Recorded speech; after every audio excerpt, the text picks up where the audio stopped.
My name is Sarah. I am 29 years old, and I am a public school teacher.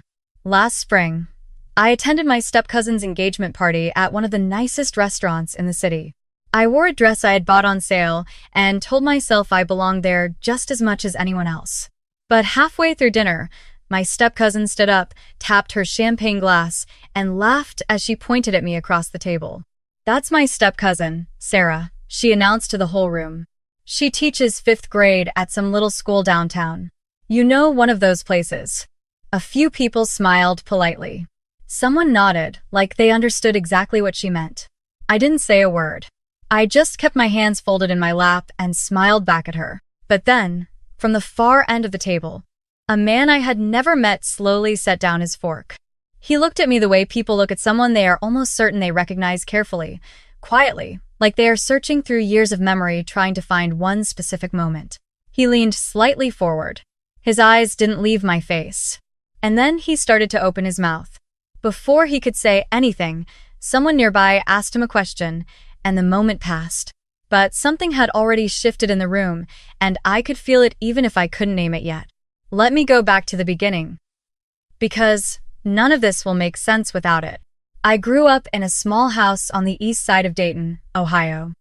My mother worked as a home health aide for most of my childhood, and my father drove long-haul trucks until his knees gave out when I was 12. We didn't have a lot, but we were close. And there was always food on the table, and my parents made sure I understood that the size of a paycheck was not the same as the size of a person. When I was 17, my mother remarried. Her new husband, Gary, was a decent enough man. He worked in insurance and had a daughter from his first marriage named Madison. Madison was 14 at the time, 3 years younger than me, and from the very first weekend she came to stay with us, I could tell we were going to see the world very differently. Madison was smart. I won't pretend she wasn't. She was sharp and driven, and had this way of walking into a room like she had already decided she was the most interesting person in it. Her mother had raised her alone after Gary left and had given her every advantage she possibly could: private tutoring, travel sports, summer programs at universities. Madison wore the results of all that effort like a badge. She wasn't mean exactly. She was just constantly, quietly measuring. Everything and everyone around her was either a stepping stone or a dead end, and she was always calculating which was which. I went to Ohio State on a partial scholarship and worked part-time through all 4 years. I graduated with a degree in elementary education and a small amount of student debt that I spent the next several years carefully paying down. I started teaching at Roosevelt Elementary School in downtown Dayton the fall after I graduated, and I have been there ever since. Roosevelt is what people mean when they say underfunded. The hallways smell like old carpet. The classroom windows don't seal properly in winter, and I've learned to keep an extra sweater in my bottom desk drawer for the kids who come in cold. My class sizes run between 27 and 32 students, depending on the year, and at least half of them qualify for the free and reduced lunch program. I buy supplies out of my own pocket every August. I stay late most evenings. I come in on weekends sometimes when I know a student is struggling and needs a quiet place to work. I do all of this because I love it. That probably sounds like something people say, but I mean it simply and without drama. I love those kids. I love watching the moment something clicks in their minds. I love the way they talk about things earnestly, without irony, with their whole chests. Teaching 5th grade at a school like Roosevelt is not glamorous. It is not lucrative. But every single day I go home knowing exactly what I did and why it mattered, and that is something I have always found very hard to put a price on. Madison, by contrast, had gone to a university in Boston, earned an MBA, and taken a job at a consulting firm in Columbus. She traveled for work. She wore clothes that I recognized as expensive even without knowing the names on the labels. She got engaged in March to a man named Tyler, who worked in commercial real estate and had the kind of haircut that communicates a certain level of income without anyone having to say anything directly. The engagement party was held at Hendrick's, which is the kind of restaurant in Columbus where the parking valets wear coordinated jackets and the menu doesn't list prices. Aunt Karen, Madison's mother, had organized the whole thing. She had sent out formal invitations on thick, cream-colored paper. I found mine in my mailbox at the end of February and turned it over in my hands for a moment, surprised to have been included, and then told myself I was being ungenerous and put it on my refrigerator. I drove up to Columbus on a Saturday evening in April. I wore a navy blue dress that I had originally bought for a friend's wedding 2 years earlier and had since worn to exactly one other formal event. I had done my hair carefully. I told myself several times during the drive that I was going to have a nice time and not let Madison's particular brand of social arithmetic get under my skin. The restaurant was beautiful. Low golden lighting, white tablecloths, small candles in glass holders. A private dining room in the back had been reserved for the party. When I arrived, about 30 people were already gathered, talking in small clusters with drinks in hand. I recognized a few relatives from Gary's side of the family. Some of my mother's cousins were there too, looking slightly underdressed and slightly overwhelmed, which made me feel a little better about my sale rack dress. I found my seat near the middle of one of the long tables. The woman to my left was a friend of Tyler's family who worked in pharmaceutical sales. She told me this within 30 seconds of introducing herself. The man to my right was a colleague of Madison's from the consulting firm, who spent the first several minutes of our conversation describing a project he had recently completed in Singapore. I listened and nodded and asked appropriate questions and ate the very good bread that a waiter brought to the table.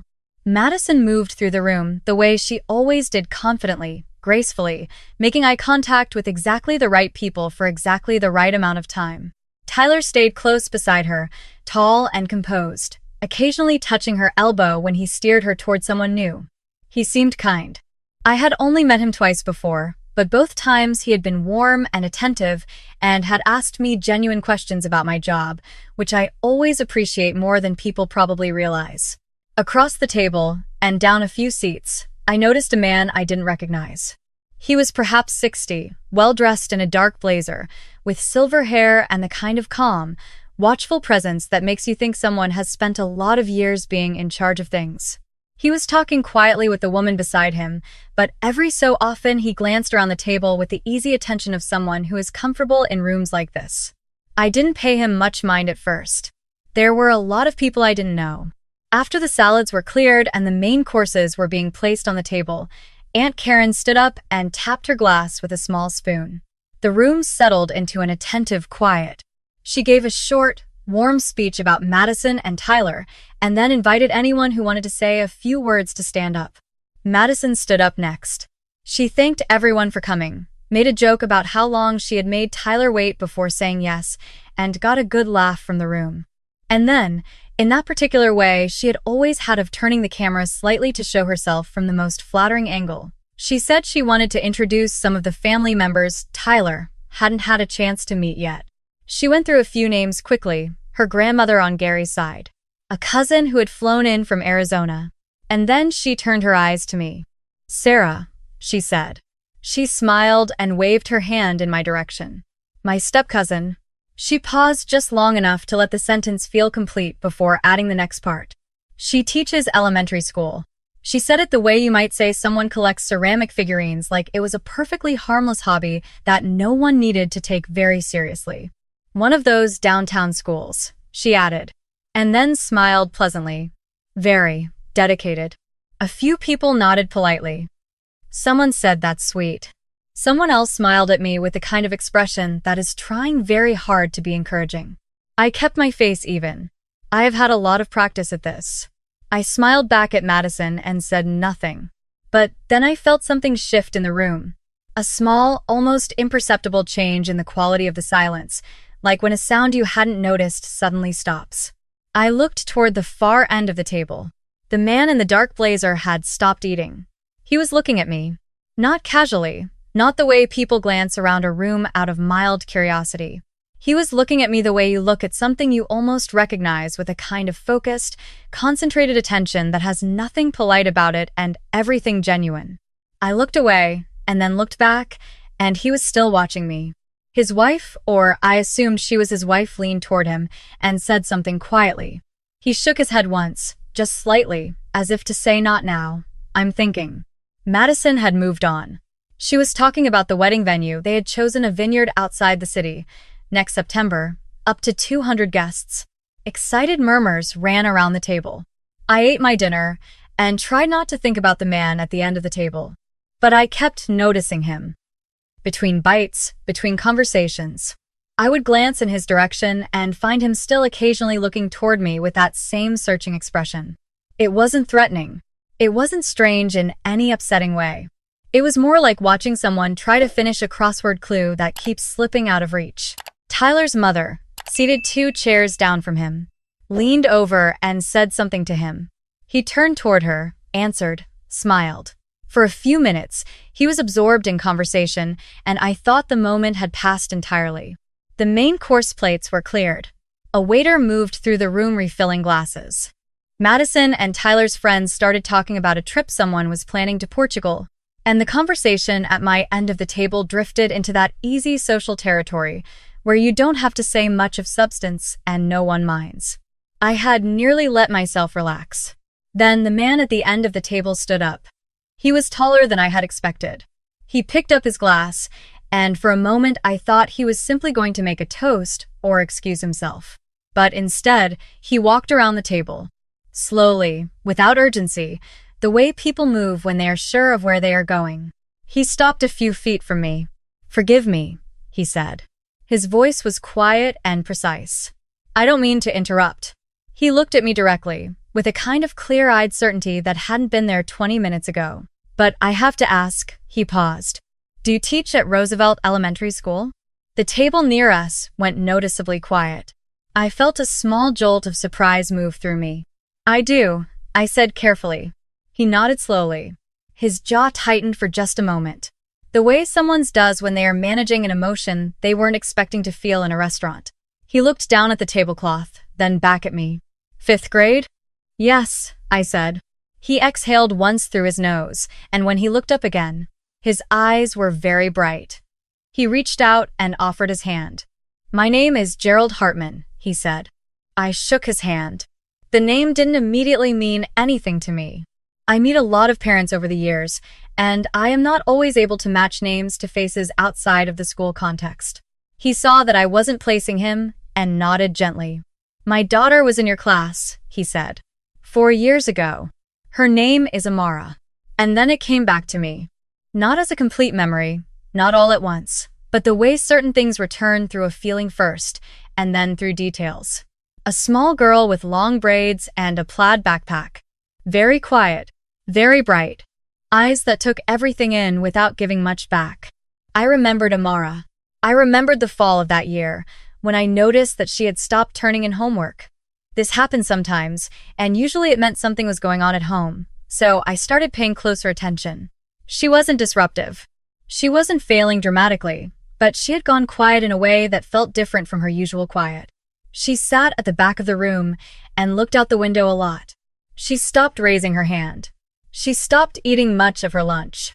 I called home twice and didn't hear back. I spoke to the school counselor, who was already managing a caseload that was too large for one person. I started checking in with Amara myself, first just briefly after class, then more deliberately. I kept a granola bar in my desk for her on the days she didn't seem to have eaten. We talked slowly, at her pace, about small things at first. Her dog. A book she had been reading. Eventually, about bigger things. I found out later that her parents had separated that fall under circumstances that had been painful and complicated. The house she had grown up in was being sold. She had moved twice in 6 weeks. She was sleeping on an air mattress in her aunt's living room and hadn't told anyone at school because she was afraid it would change how people saw her. I didn't fix any of that. I want to be honest about what I did and didn't do. I couldn't bring her house back or put her family back together. But I made sure she knew that I saw her. I made sure she had a quiet place to come in the mornings before class started. I connected her parents with the school's family resource coordinator. I wrote her notes and put them inside her homework folder. I stayed late with her twice a week and let her sit at the table by my window and read while I graded papers, because sometimes what a child needs most is simply to be in a room where someone is glad they are there. By February of that year, Amara had come back to herself. Not completely, those things take time, but enough. She started raising her hand again. She won 2nd place in the district's reading competition in March. On the last day of school in June, She left a folded piece of notebook paper on my desk that said, in careful handwriting, "You made everything feel less broken. Thank you, Miss Sarah." I had kept that note. It was still in a small box in my apartment, with a few others like it. Gerald Hartman looked at me across the table and said, "I have wanted to find you for 4 years." The conversation at the table had stopped almost entirely now. People were listening without pretending not to. He spoke quietly but without hesitation. "I was going through a very difficult time," he said. "My marriage was ending. I was working too much and not paying enough attention, and by the time I realized what was happening to my daughter, she had already been struggling for months." He paused. I didn't know the extent of it until much later. Amara is not a child who talks about what is hard. She gets that from me, I think. A few people at the table smiled slightly. When Amara started to come back to herself, he continued, I asked her what had changed. She was quiet for a while, and then she said her teacher had been paying attention. He looked at me steadily. She said you noticed, when no one else did. He stopped for a moment. She is 18 now. She's going to Ohio State in the fall. Full academic scholarship. Someone near the middle of the table made a soft sound. The woman who had been sitting next to Gerald Hartman pressed her fingers briefly to her mouth. I felt my throat tighten. I did not trust myself to say very much. He shook his head before I could speak. I know teachers hear some version of this, he said, and I know you do a great deal of work that no one ever acknowledges. But I want you to understand something. He glanced briefly toward the center of the table and then back at me, and when he spoke again, his voice was very even. Last year, Amara sat across from me at our kitchen table and told me that the reason she didn't give up during the worst year of her life was because one person at her school made her feel like she mattered. Every single day. Without being asked to. Without making a production of it. He looked directly at me. That person was you. The room was completely silent. I became aware suddenly of how many people were listening. Not just the people near us, but guests further down the table who had gradually stopped their own conversations. Madison was standing very still near the other end of the table, holding her champagne glass. I tried to say something modest and found the words came out more quietly than I intended. I was just doing my job, I told him. He shook his head firmly. No, he said. You are doing something much harder than that. He said it simply, without drama, and that simplicity was what made it land the way it did. He turned then, just slightly, toward the center of the table. His expression was composed, not angry, but very deliberate. I heard how you introduced her, he said, looking toward Madison with the calm authority of someone who is not accustomed to raising his voice. You said she teaches at one of those schools. He repeated the words without inflection, which somehow made them sound worse than they had the first time. I want you to understand what that school has meant to my family. Madison's face had gone very pale. She said nothing. Gerald Hartman looked back at me.